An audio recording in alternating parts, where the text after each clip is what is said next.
un tout petit peu de contexte, moi, je suis Mathilde et je travaille au pôle mécénat d'Extia, donc à la coordination des projets qu'on fait en collaboration avec plein d'associations différentes. Et en parallèle de ça, je suis une des leads de la comète Feel Good, ce qui me permet d'organiser avec beaucoup de plaisir des temps d'échange comme celui de ce soir et sur des thèmes qui me tiennent particulièrement à cœur. J'ai une double vie de randonneuse aguerrie et je suis très adepte de découvrir d'autres modes de voyage. Moi aussi, j'ai eu un petit peu une période de disruptive et de prise de conscience par rapport à l'impact de mes voyages et à la manière dont j'avais envie de voyager et de partir à l'aventure. Et donc, j'avais envie de pouvoir échanger avec toi, Nina, sur ce thème-là. Donc Nina, c'est la créatrice, la fondatrice du média Green Up. On a eu la chance de se rencontrer justement pendant un voyage à vélo, donc ça, et qui reste encore un très bon souvenir pour moi. Et aujourd'hui, on va aborder plein de sujets différents autour du thème du voyage, qui a avec la vocation d'inspirer, beaucoup plus que culpabiliser, comparer, etc.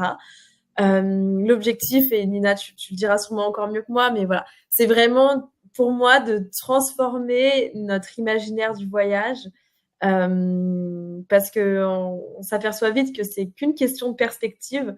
Donc aujourd'hui, on va en apporter peut-être une différente que celle que vous avez l'habitude de faire, ou pas d'ailleurs.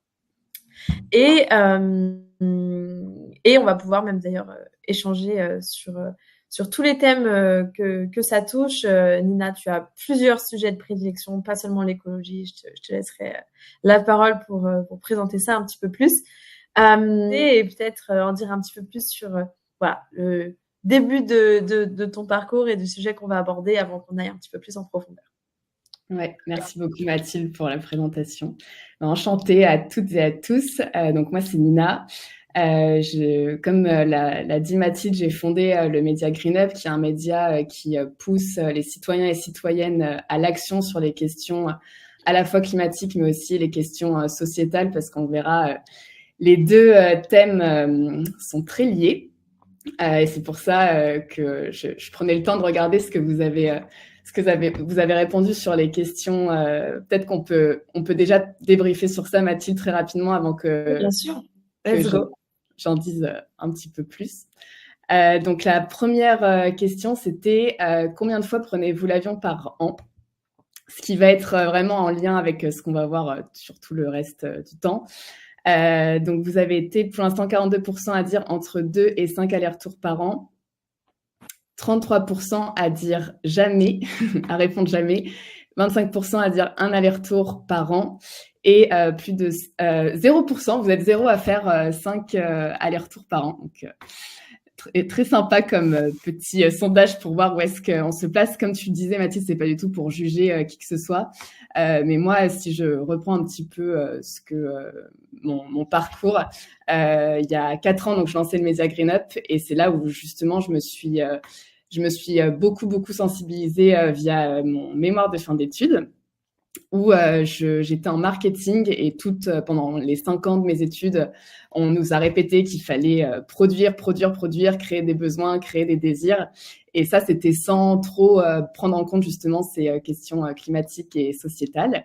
Et petit à petit, avec mes stages, j'ai compris qu'il y avait justement une urgence, parce que je me suis un petit peu attirée au milieu associatif et tous mes collègues me disaient mais c'est plus possible de prendre l'avion, et moi j'étais là mais je ne vois pas le rapport.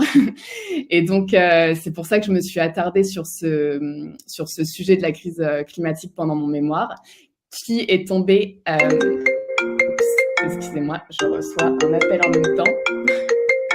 J'espère que ça va pas casser la visio. C'est bon.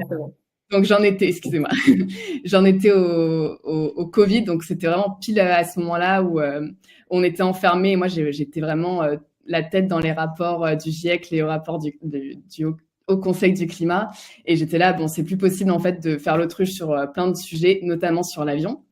Et c'est pour ça que, en fait, je tiens vraiment à dire qu'il n'y a pas de jugement à faire si actuellement vous prenez encore l'avion et que c'est encore un gros sujet pour vous, parce qu'en fait, c'est super dur de déconstruire ce sujet-là. On nous pousse encore beaucoup à prendre ce moyen de transport qui est encore un moyen de transport stylé pour la plupart des gens. Donc, merci d'avoir répondu de manière honnête à ce sondage-là. Et donc voilà, ça a été vraiment le déclic pour créer le média. Et je dirais que la première chose où vraiment je me suis lancée sur ce sujet du voyage, c'était parce que on en parlait, Mathilde, mais j'ai calculé mon empreinte carbone, on va dire vraiment au tout début, au moment où j'ai vraiment pris conscience des choses avec les différents rapports que je lisais. Et quand j'ai vu que le secteur qui prenait le plus de place dans mon empreinte carbone était l'avion, je me suis dit, bon, c'est le premier truc qui va dégager. Après, il y a plein de choses qui ont évolué dans ma transition, mais c'était vraiment le premier point qui était très, très dur c'était vraiment un deuil pour moi. Et en fait, c'était dur au début, mais j'ai trouvé au fur et à mesure du temps plein d'alternatives assez positives, même très, très positives, qui me rendent vraiment très heureuse aujourd'hui. Donc, je suis hyper contente de les partager avec vous aujourd'hui. Ah bah super. Bah, j'apprécie, je pense ton honnêteté, elle est très agréable.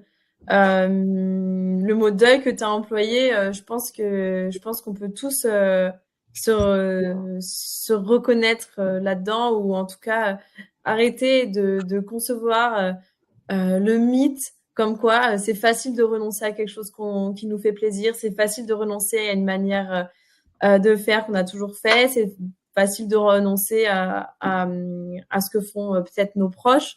Donc avoir ce regard honnête de savoir que non, c'est pas toujours facile, c'est un petit deuil aussi, et bien c'est très agréable. Donc merci pour ton honnêteté.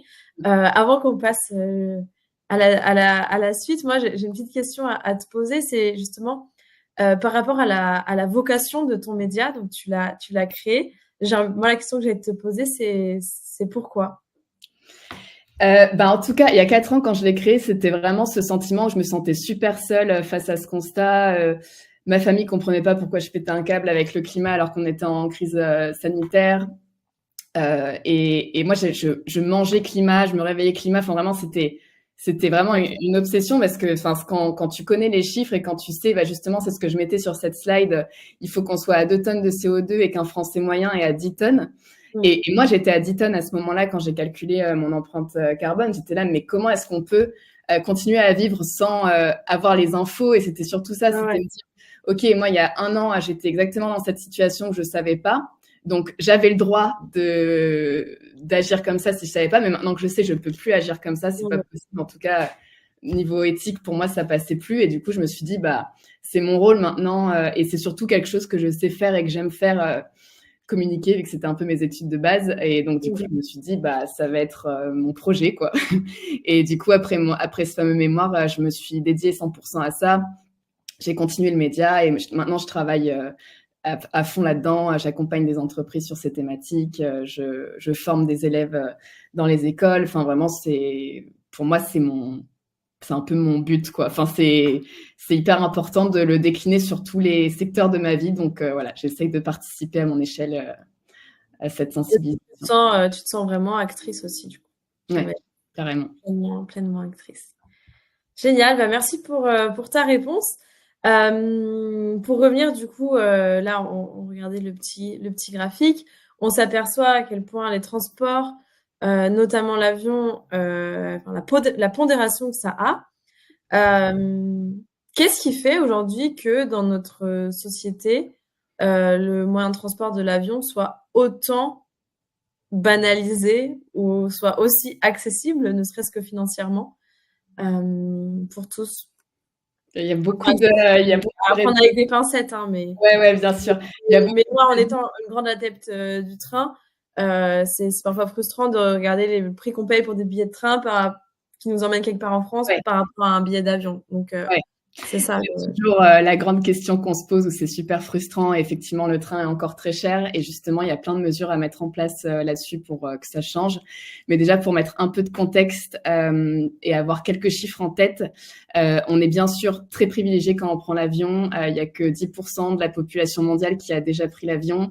Et on se rend compte que même si le low cost a vraiment permis à plein de gens qui n'avaient pas les moyens de partir loin, de voyager, on se rend compte quand même que la plupart des gens qui prennent l'avion sont des personnes qui ont un revenu assez haut, donc qui voilà, plutôt des personnes riches et ces personnes-là, donc on dit qu'il y a 1% de la population mondiale qui est responsable de 50% des émissions du secteur de l'aérien, donc ça, voilà, ça représente quand même une idée qu'on se fait qui est que c'est pas tout le monde qui a accès à l'avion, même si certains lobbies essayent de nous faire croire le contraire.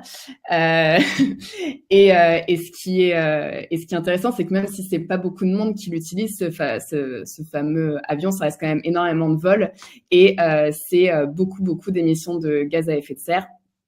Ça contribue à 5% du réchauffement climatique dans le monde. Et donc, je vous parlais des 2 tonnes qu'on est censé ne pas dépasser pour rester dans les accords de Paris. Donc, les accords de Paris, je pense que vous êtes déjà un petit peu au courant de ce que c'est, mais en gros, voilà, c'est notre cap pour rester dans un monde viable, on va dire ça comme ça. Et en fait, on les dépasse rien qu'avec un vol aller-retour pour aller à New York. Si on veut aller à Bali, c'est 3 tonnes. Donc voilà, ça donne une idée un peu de ce que c'est. On peut être 100% zéro déchet toute l'année et prendre un vol Paris-New York. Et voilà, ça nous fait déjà dépasser la limite qu'on ne devrait pas dépasser normalement. Donc, c'est, je trouve, un peu dommage, surtout quand il y a plein d'autres alternatives. Donc, voilà un peu pour remettre du contexte là-dessus. Aussi, le fait que c'est un secteur qui évolue hyper rapidement. On peut le comparer au secteur du numérique qui double presque tous les ans. L'avion, c'est à peu près pareil. Et pour répondre à ta question, Mathilde, de pourquoi est-ce que c'est aussi démocratisé et pourquoi l'avion est si peu cher, en fait, un truc de fou, mais c'est que l'avion n'est pas taxé. Genre le carburant qu'on met dans l'avion, genre le kérosène, n'est pas du tout taxé, contrairement au train où on a des taxes. On paye pour chaque ticket de train. Vous êtes peut-être pas au courant, mais on paye comme un péage, comme en voiture, et qui est assez cher. Donc voilà, c'est assez fou. Je vous remets aussi une autre slide là, si on peut juste l'afficher. Pour info, on a vraiment la grande majorité des passagers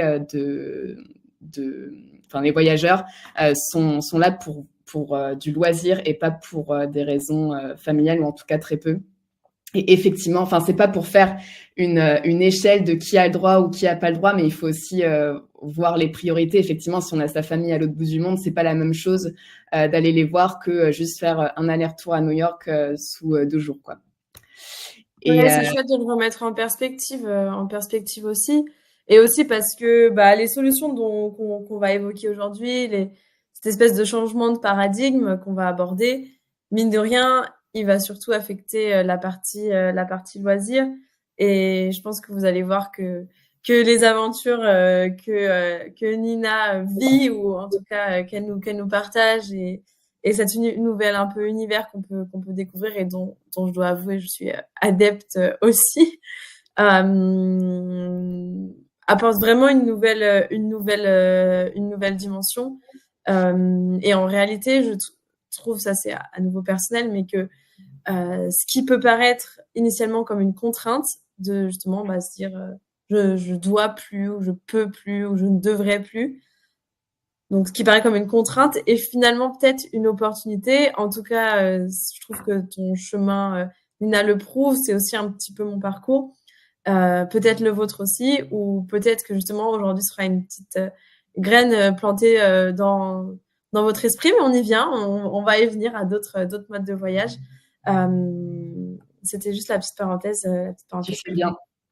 J'aime beaucoup, exactement. Moi aussi, je prône beaucoup le fait que on fait pas moins, on fait pas sans, mais on essaye de réinventer quelque chose d'un peu plus positif, quoi. Tout à fait.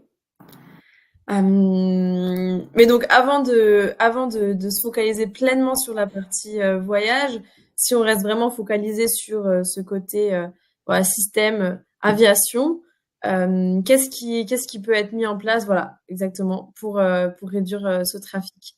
Ouais, je voulais vous parler un petit peu de l'étude, donc merci de poser la question Mathilde, mais très récemment, il y a l'association Réseau Action Climat qui a sorti un nouveau rapport, donc celui que vous voyez là, comment réduire le trafic aérien de manière juste et efficace, et c'est super intéressant parce que là, ils ont vraiment poussé hyper loin, 9 mesures hyper concrètes et hyper faisables, sous 3 critères. Il y a les critères des émissions de CO2, comment est-ce qu'on peut les réduire, les critères du financement, comment est-ce qu'on peut mettre plus, enfin justement diriger l'argent qu'il y a dans l'aviation, dans le secteur ferroviaire et donc réduire le tarif ferroviaire.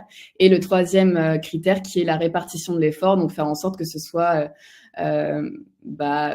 toute la population qui fasse des efforts et si possible un petit peu plus ceux qui sont plus privilégiés. Et donc les deux, je vous laisse regarder les 9 qui sont très intéressantes, qui ont été assez inspirées de la Convention citoyenne du climat pour ceux qui ont la référence, mais ils ont vraiment essayé de pousser un peu plus loin ces réflexions. Et les deux plus importantes, donc tu disais pourquoi est-ce que l'avion est toujours aussi peu cher par rapport au train, mais en fait c'est tout simplement parce que c'est pas taxé. Et donc il y avait justement une taxe Chirac, donc à l'époque où en gros, pour vous la faire courte, on payait pour des vols courte distance, c'était 2 euros de taxe. Et pour les vols longue distance, 7 euros. Donc, c'est vraiment rien du tout. Là, on veut essayer de revaloriser cette taxe, justement, où plus tu voyages, plus tu as une taxe sur ton billet qui est fixe. Pardon, c'est pas plus tu voyages, mais c'est des taxes par billet en fonction de petit ou grand courrier. Ensuite, il y a la taxe grand voyageur qui est aussi assez intéressante, qui est assez simple comme réglementation où plus tu voyages, plus tu seras taxé. Donc ça, c'est pareil, c'est de l'argent qui pourra être réinvesti ailleurs dans le ferroviaire. Et enfin, plein d'autres mesures assez simples, comme interdire les jets privés.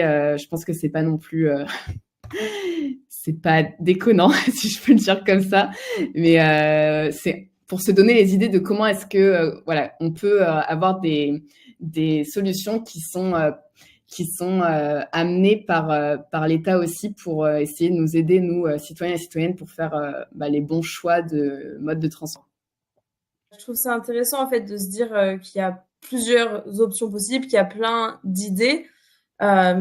Personnellement, en fait, je suis surprise parce que après, je suis moins renseignée que toi, mais de l'extérieur, moi, j'ai la sensation que aucun de ces moyens n'est vraiment considéré ou prêt à être mis en place, ou j'ai pas l'impression que ces sujets-là avancent vraiment. Est-ce que parce que là, ce sont plus des idées, mais est-ce que tu peux peut-être nous éclaircir sur, voilà, est-ce qu'il y a des choses qui sont vraiment en discussion? Est-ce qu'il y a des sujets qui avancent plus que d'autres?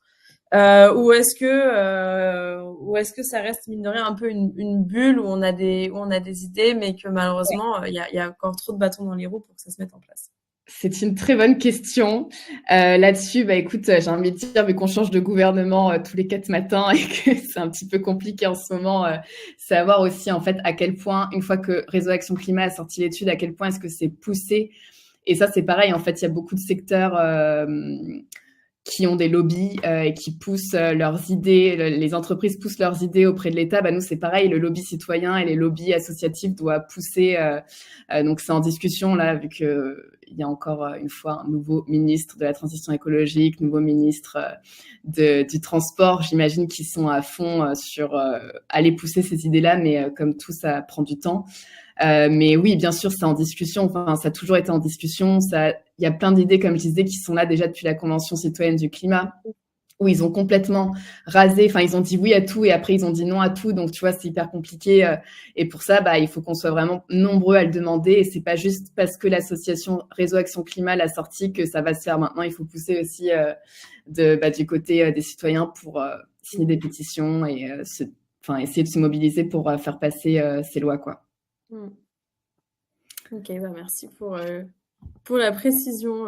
Je pense que c'est important aussi de se rendre compte que on doit pas nécessairement être en attente que ces choses-là soient mises en place et qu'il y a peut-être des manières d'être un peu plus proactif. Mais en attendant, on va revenir sur la partie plutôt personnelle, en fait, qui sont les loisirs et les voyages. Et découvrir peut-être de nouvelles manières de voyager,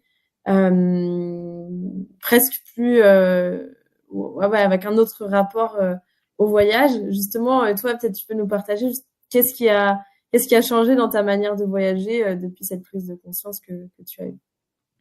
Ouais, bah moi c'était un peu radical. J'ai vraiment dit, enfin suite à ma transition, avec ce mémoire-là, je me suis dit j'arrête l'avion. C'est exactement ce que tu disais. C'était très négatif. J'arrête l'avion, j'arrête la viande. Je me mets en action, je deviens activiste. Enfin c'était très tout d'un coup et du coup pour moi c'était un peu violent, mais ça m'a aussi permis de vraiment être très honnête avec moi-même sur plein de sujets d'un coup. Donc, à la fois, c'était bien et à la fois, c'était chaud. Mais pour tout ce qui est voyage, déjà, ce qui était cool, notamment suite au Covid, c'est que comme on pouvait pas trop partir loin, moi, ça m'a aidé de me dire, là, je prends mon vélo et je me casse à 3 kilomètres de chez moi et c'était trop stylé. Ouais. Rien que ça. Et ensuite, une fois qu'on est sorti du confinement, je me suis renseignée sur plein d'alternatives. Dont je le dis tout de suite, mais je travaille aussi en freelance pour la Madjack et je dis pas ça parce que je travaille pour la Madjack, mais je suis vraiment tombée sur leur alternative directe.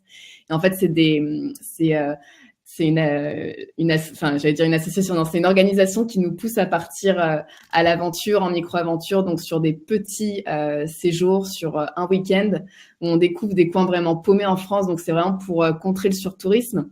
Donc, j'ai découvert ça. J'ai découvert qu'il y avait plein d'autres structures que je vous présenterai après, qui nous invitent justement à découvrir des endroits trop bien en France si on ne sait pas trop par où s'y prendre, si on se dit que tout est stylé ailleurs, autre qu'en France, alors qu'en fait, on a un des pays les plus beaux du monde. Et après, je me suis lancée toute seule avec mon copain Lucas, qui lui aussi est très porté sur l'aventure bas carbone. On s'est lancé sur des aventures en train, des aventures à vélo, des aventures à pied, comme tu fais si bien, Mathilde. Et voilà, ça nous a un peu fait changer notre manière de voir le voyage, où avant, on prenait un avion, on allait à une destination, on avait tout déjà d'organisé, où on prenait pas une agence de voyage, mais voilà, tout était déjà fait avec le guide du routard. Et puis voilà, enfin, il n'y avait pas tant de surprises que ça, alors que là, on est vraiment sur quelque chose où c'est un peu plus roots, mais on ressort de là vraiment avec l'impression d'être parti en aventure sans avoir trop anticipé les choses, quoi. Est-ce que justement, tu pourrais nous donner pour que les gens puissent se projeter un peu à l'aventure avec toi? Je suis pas sûre que ce soit très clair pour tout le monde ce à quoi ça correspond de partir, d'y prendre son vélo. C'est pas juste prendre son vélo. Nina, elle prend son vélo, mais sur son vélo, il y a tout son matériel de bivouac pour pouvoir camper. Il y a tout ce qui lui permet d'être indépendante en termes de nourriture et d'eau, etc. pendant un certain temps. Il y a ce qui lui permet de s'orienter, de suivre un itinéraire qui a été tracé ou non. La possibilité de temps en temps d'être accueillie par des personnes qu'elle va rencontrer sur sa route. On parle vraiment de ce type d'aventure-là. Et je me permets de vous préciser pour que ce soit vraiment clair pour tout le monde. Donc là, j'ai parlé un petit peu de la dimension vélo. Je ne sais pas si tu voudrais peut-être nous raconter un de tes voyages à vélo, une de tes aventures en train. Je pense que ça pourrait être intéressant avant qu'on passe à la suite et peut-être même aux suggestions pour tout le monde. Mais voilà, si tu peux nous raconter une aventure, je pense que ça pourrait permettre à tout le monde de se projeter. Bon, là, c'était une grosse aventure, le Tour de France à vélo. Peut-être que je peux introduire avec le fait qu'on a commencé à faire des voyages à vélo de manière très light. Enfin, on a fait des petites portions de véloroute où ça durait 3 jours sur la Vélodyssée, sur des véloroutes qui sont connues en France, comme la Vélo Française, la Vélodyssée, la Loire à vélo, pour ceux qui connaissent. Et on a adoré. Au début, on n'était pas du tout équipés. On avait des vélos de location. Ces vélos de location nous prêtaient des sacoches.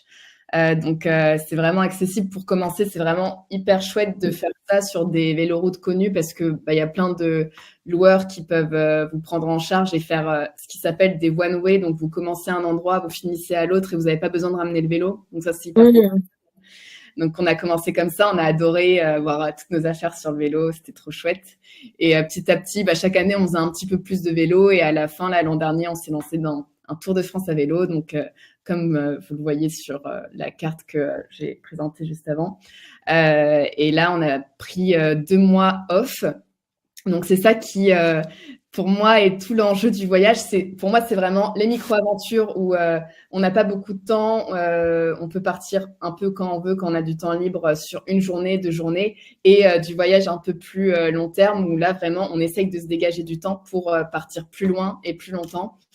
Donc, ça vaut… Bon, là, on est resté en France en l'occurrence, mais si j'ai envie d'aller en Asie, je prendrai plus de temps pour essayer soit d'éviter de prendre l'avion, ou alors si je prends l'avion, essayer de compenser pour y rester très longtemps et atténuer un peu justement l'impact de mon voyage.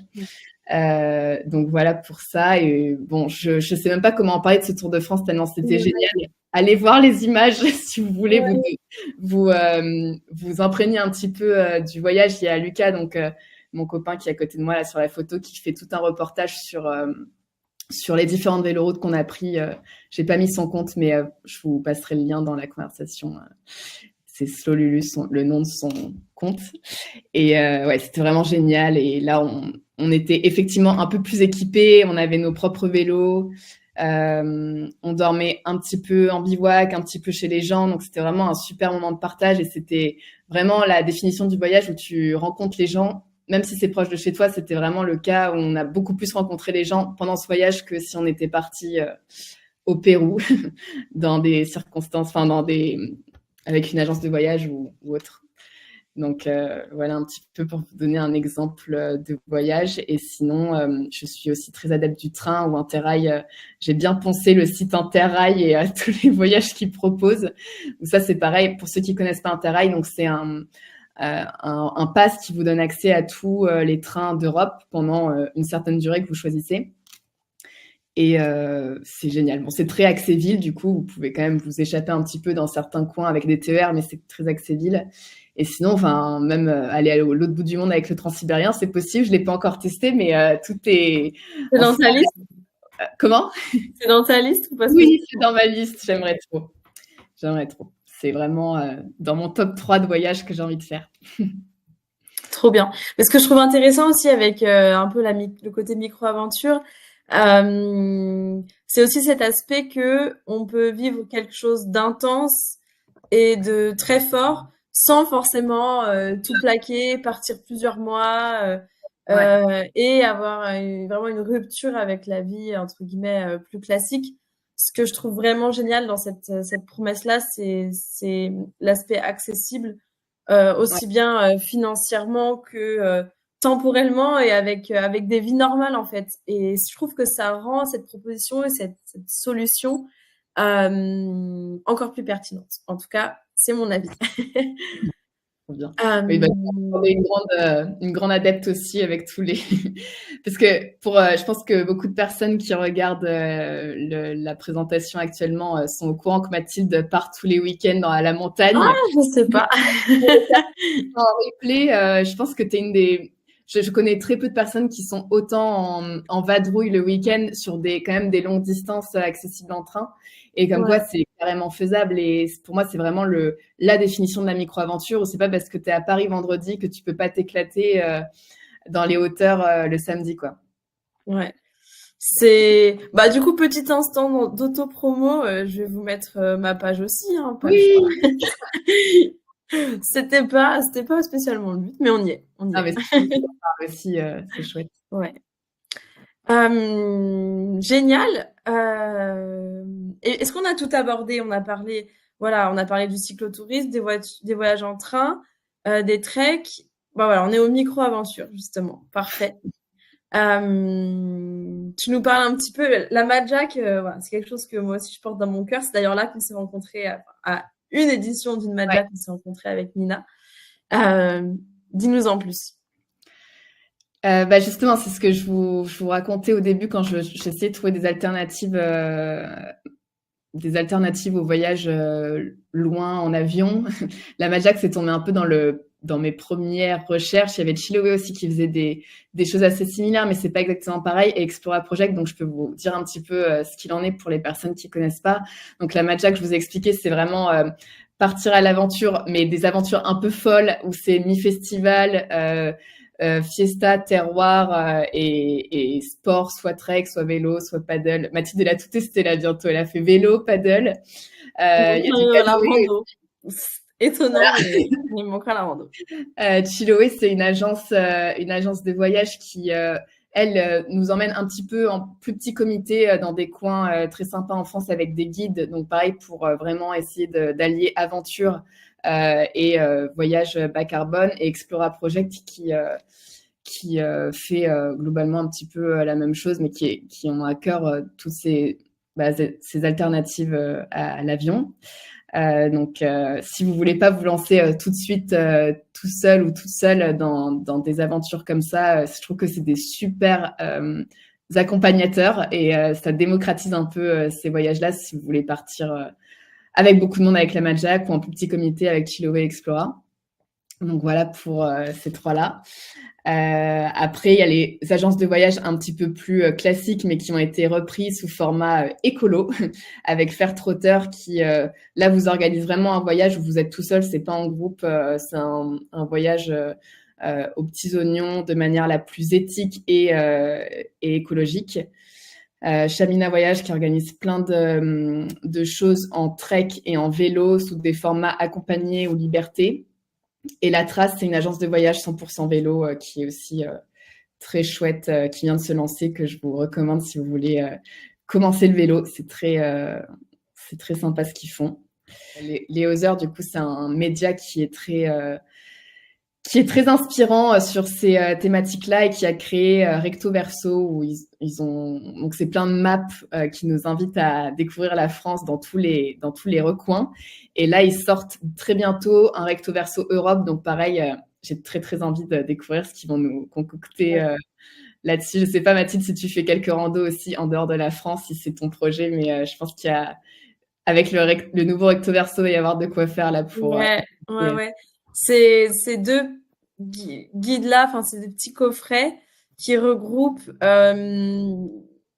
forme de petites cartes, plein d'idées d'aventure, mais de manière explicite, donc avec des itinéraires, les points de départ, le nombre de kilomètres, etc., pour qu'on puisse se projeter aussi bien en rando qu'à vélo, dans toutes les régions de France, et accessible par tous les moyens possibles, mais aussi bientôt, du coup, avec un nouveau format Europe, dans plein de pays. Enfin, moi aussi, je me réjouis vraiment beaucoup de découvrir ce qu'ils ont préparé. Ouais, c'est un chouette média. Je continue avec les recos, notamment pour le train. Donc là, c'est à la fois des médias et des agences, entre les deux, pour nous donner des idées de voyage en train. Il y a Ourail qui fait un contenu malade, notamment sur Instagram, et qui a un site hyper poussé sur différents itinéraires, et Molo, pareil, qui développe plein d'itinéraires très stylés, qui nous accompagne surtout sur la partie comment on met notre vélo dans le train et comment est-ce qu'on prend le train de nuit. Enfin, ils sont vraiment les deux. Vraiment, je vous conseille de suivre ces deux médias qui sont excellents pour moi. Enfin, je trouve le contenu est trop chouette. Et enfin, pour le matos, parce qu'on parle beaucoup du transport, mais il n'y a pas que le transport dans le voyage, il y a aussi plein d'autres thématiques. Je pense que la deuxième qui arrive en bombe derrière, c'est le matos, parce que si on achète tout neuf, déjà ça coûte super cher, et en plus de ça, on connaît l'industrie du textile et des accessoires. C'est niveau éthique et niveau écologie, il y a beaucoup de choses à redire. Donc, je peux que vous encourager de prendre seconde main, surtout au début. Et il y a plein de sites très chouettes et des applications hyper cool qui proposent ça. Il y en a, enfin, ça arrive en masse là depuis quelques années, donc c'est cool. Mes petits chouchous, c'est Lumi. Je sais que tu les connais aussi, Mathilde, qui ont développé une application de fou pour se se louer entre particuliers du matos. J'ai déjà testé avec justement les sacoches vélo pour voir un peu, même avec ce que je fais. Au début, j'étais équipée avec des grosses sacoches. En fait, maintenant, j'ai envie de voyager léger. Donc, je me suis dit, est-ce que j'achète direct, ou est-ce que je vois comment ça marche. Et du coup, je trouvais ça cool de se faire prêter les affaires avant de se lancer. Donc, Lumi propose ça pour tout. Enfin, ils font même de l'escalade. Enfin, il y a vraiment tous les sports. Everride, c'est plein de produits de seconde main, mais même des fins de stock dans les magasins pro. Et Tout Sport aussi qui fait un petit peu comme Lumi de manière différente. Enfin, ils ont tous une particularité, mais je vous invite à regarder un petit peu plus en détail. Après, aussi Vinted, on peut trouver pas mal de matériel, Le Bon Coin, les bases. Je sais que c'est important de le rappeler, le matériel, on peut souvent penser que c'est un frein qui nous empêche de nous lancer. Malheureusement, je suis passée par là aussi.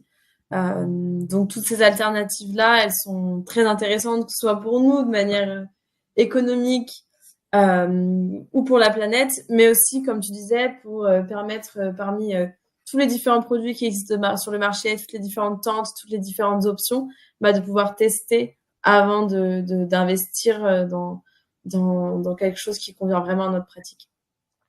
Trop. Et dernier point. Je sais pas si c'est le dernier. Ouais, dernier ou pas dernier, je sais pas ce qui. Oui, c'est le dernier. Ouais. Dernier point pour les hébergements, parce que ça aussi, je pense que ça rentre dans le top 3 des choses qui émettent le plus de CO2 entre le transport, le matos, c'est là où on est hébergé, notamment quand on fait du ski, quand on est adepte des stations à la montagne. En fait, c'est pas tant le transport qui émet beaucoup, c'est aussi tous les hébergements qui sont mal isolés et qui émettent beaucoup de pollution à travers le chauffage et tout ce qui vient, enfin toutes les thématiques liées à ça. Et donc il y a un site un peu comme le Airbnb écolo qui s'appelle Gringo pour les voyages, qui est vraiment chouette. Ça, c'est voilà, pour moi il y a vraiment pour tous les goûts. C'est peut-être un budget qui est un peu plus conséquent parce que c'est des très belles. Bon, il y a un peu de tout, mais il y a de très belles maisons d'hôtes, il y a des logements qui sont super sympas et du coup éco-conçus avec plein de choses autour de l'hébergement durable, donc qui coûtent un peu plus cher que juste un Airbnb classique. Mais voilà, c'est pour vous dire qu'il y a un peu pour tous les goûts, à la fois des hébergements écolos, il y a les tiny houses qui sont trop cool et qui sont des logements, comment on appelle ça j'ai plus le mot en tête, mais bref, c'est bas carbone. Le bivouac, vous pouvez pas faire plus bas carbone que ça, je pense. Donc, il y a pour tous les budgets, vraiment. C'était pour vous faire un rappel que sur aussi la manière dont vous vous logez en vacances, il y a un impact. Et puis après aussi la nourriture que j'ai pas abordée, mais pareil, toujours la même chose. Si vous pouvez éviter, enfin, essayer. Encore une fois, c'est pas les bons termes que j'emploie. Il faut pas éviter, mais il faut essayer d'aller sur une alimentation un peu plus végétale et, si possible, pas suremballée et transformée pour votre santé aussi. Donc, il y a plein de sujets sur le voyage durable. J'espère avoir abordé le maximum de thématiques. Mais en tout cas, si vous avez des questions sur quelque chose que j'ai abordé ou sur le fameux rapport de Réseau Action Climat ou autre, n'hésitez pas. On peut approfondir pendant, il me semble, le petit quart d'heure qui nous reste. Je te remercie de la part de tout le monde, Nina, pour d'être venue avec moi. J'ai vu que tout le monde était resté avec nous jusqu'à la fin, ou en tout cas jusqu'à maintenant. Donc j'imagine que c'est parce que ça vous a intéressé, que ça vous a inspiré. Voilà, n'hésitez pas à nous le mentionner dans le chat, dans les questions. Ce sera toujours un plaisir d'avoir votre petit retour. Voilà, en tout cas, moi, à titre personnel, je te remercie, Nina, d'avoir pris le temps. Mais aussi de ton engagement au quotidien, de ce que tu représentes et la manière dont tu agis de manière complètement synchro avec tes valeurs. Je trouve que c'est une belle inspiration et que ça aide à tout le monde à faire des petits pas. Et je pense qu'en réalité, la mission, le message, il est encore plus simple que ce qu'on imagine. Moi, personnellement, une des raisons qui m'a poussée à lancer ma page Instagram, c'était pas tellement de dire à tout le monde, eh bien voilà, à partir de maintenant, on prend plus l'avion, on va tous bivouaquer et faire de la rando. Ouais. C'est pas tellement contre ça que je me battais, c'était plutôt contre le week-end à Rome, le week-end à je sais pas où en avion, proposer une alternative à ça. Et en fait, je pense que même si on réduit tous de un voyage, on parle pas forcément de changer tout en entier du jour au lendemain, etc. Je pense que c'est un peu comme la question du régime végétarien ou non, ou vegan même. Si tout le monde réduisait un tout petit peu, ça a beaucoup plus d'impact que quelques personnes qui sont végétariennes. Donc c'est un peu, je sais pas à quel point tu me rejoins là-dessus, Nina, ça m'intéresse d'avoir ton avis. Mais je pense que si on repart tous d'ici en se disant, OK, l'année prochaine, je fais peut-être un voyage différent, en fait, l'objectif pour moi, il est atteint. Voilà. Carrément, je te rejoins à 100%. Merci Mathilde. C'est toujours, c'est toujours bien de le rappeler que ça sert à rien de faire tout parfaitement et surtout, faut pas se dégoûter des différents gestes. Enfin, si ça vous coûte trop d'arrêter l'avion parce que vous avez l'habitude de le prendre énormément, bah, si vous réduisez déjà de la moitié, c'est énorme pour pour vous, enfin pour votre empreinte individuelle. Pareil pour l'alimentation, finalement, c'est vraiment en fonction de ce que on essaye de mettre en place. Donc, c'est vraiment petit à petit. Et ce discours-là, enfin, j'essaye toujours de l'accentuer aussi avec le fait qu'on a quand même besoin de se mettre... que c'est beau de se dire ça, mais qu'il faut aussi se rendre compte que la situation, elle est urgente et que faut pas non plus se reposer sur ses lauriers et faire l'autruche comme moi, je l'ai fait pendant très longtemps avec l'avion. Donc, c'est bien de rester bienveillant avec soi-même et de pas se mettre trop de pression et de pas se dire j'arrête tout du jour au lendemain parce que globalement vous allez vous dégoûter au bout d'un an. Ça se voit avec beaucoup de monde quand on essaye de tout faire parfaitement, ça marche pas. Même dans la vie, enfin même quand on s'éloigne de l'écologie, globalement c'est souvent le cas. Mais voilà, faut aussi se rendre compte que on est tous un peu dans la panade et que les personnes qui sont directement impactés par le réchauffement climatique, c'est pas directement nous, c'est des personnes qui sont dans des pays qui sont moins développés que les nôtres et qui ont moins de solutions pour trouver des solutions. Donc, faut aussi se remettre dans ce contexte-là de justice sociale et se dire, je le fais pour moi, mais aussi pour les autres. Ouais, c'était un peu mon mot de la fin sur ce sujet.